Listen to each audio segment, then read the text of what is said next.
વરસાદ શરૂ થતાં જ ગરોળી ઘરની દિવાલ ઉપર તો ક્યારેક બાથરૂમમાં લટકતી જોવા મળે છે. તો કિચનમાં એ પહોંચી જાય તો વધારે ખતરનાક સાબિત થઈ શકે છે.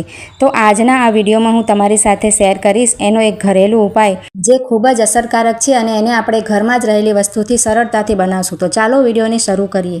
તો સૌથી પહેલાં અહીંયા આપણે જે વસ્તુ લેવાની છે તે છે ડુંગળી, જેનો આપણે રોજ ખાવામાં ઉપયોગ કરીએ છીએ.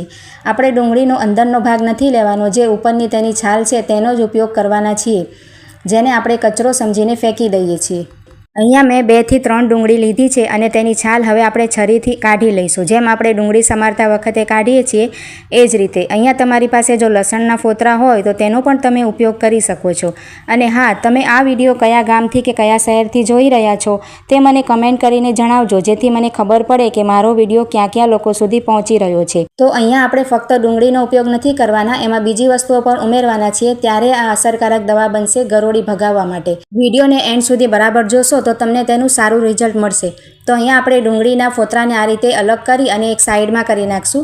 હવે આપણને જોઈશે લીલા મરચાં. તો અહીંયા આપણે મરચાંના જે ડીટિયા હોય છે એનો ઉપયોગ કરવાના છીએ. તો અહીંયા તમારી પાસે જો લાલ મરચાં હોય તો તમે તેનો પણ ઉપયોગ કરી શકો છો. તો અહીંયા આપણે 3 થી 4 મરચાંના ડીટિયાને અલગ કરી લઈશું અને ડુંગળીના ફોતરાની સાથે આપણે તેને મિક્સ કરી દઈશું આ રીતે.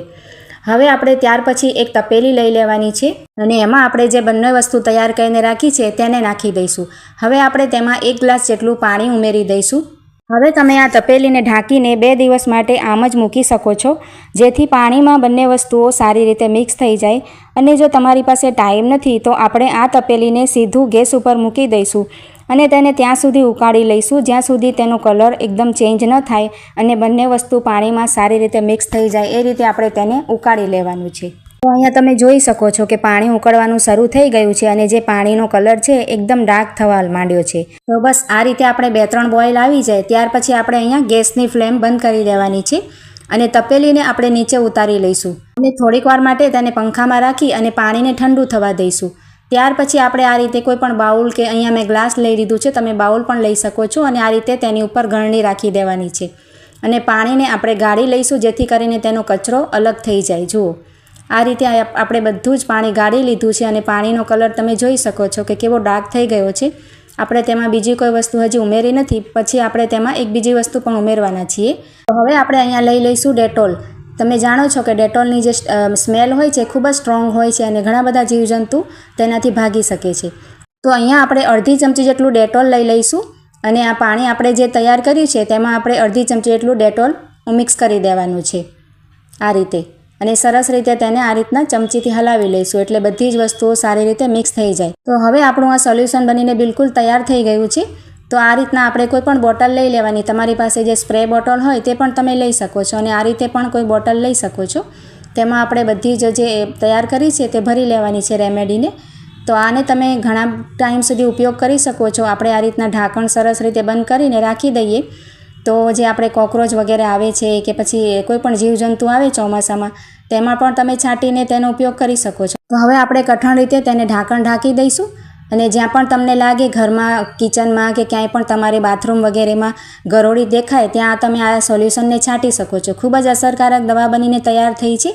તમે એકવાર જરૂરથી ટ્રાય કરજો અને આ રીતે જુઓ, જ્યાં આપણે બલ્બની નીચે ગરોળી આવે છે, જાળી કે દરવાજા પાસે આવતી હોય તો બધી જ જગ્યાએ આપણે આ સોલ્યુશન છાંટી શકાય.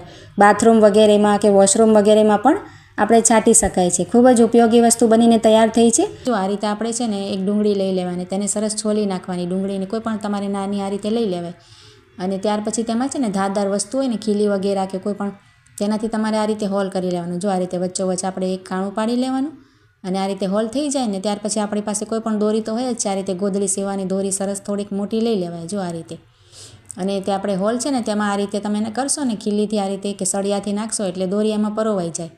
ત્યાર પછી આપણે છે ને ઘરમાં ગરોળી બહુ આવતી હોય છે, કિચનમાં કે પછી બાળ ફળિયામાં આવે રીતે તમારે હોય ને પ્રોબ્લેમ ગરોળીની, તો આ રીતે તમે લાઇટ પાસે બાંધી દેશો તો તમારે ગરોળી વગેરે નહીં આવે ને હશે તો પણ તમારે જે એની વાસ હોય ને ડુંગળીની તેનાથી જતી રહેશે. જો આ રીતે સરસ આઈડિયા છે, એકવાર જરૂરથી ટ્રાય કરજો. આ રીતે તેની પાસે ખીલી ઉપર બાંધી શકાય આ રીતે, તો ગરોળી તમારે જતી રહેશે જો હશે તો પણ. તો ખૂબ જ સરસ આઈડિયા છે, જરૂરથી ટ્રાય કરજો. તો મિત્રો આજનો વિડીયો તમને કેવો લાગ્યો છે તે કમેન્ટ કરજો, શેર કરજો અને સારો લાગ્યો હોય તો લાઈક કરજો અને આવા જ બીજા વિડીયો જોવા માટે મારી ચેનલને સબસ્ક્રાઈબ કરજો. તો ચાલો મળીએ નવા વિડીયોમાં.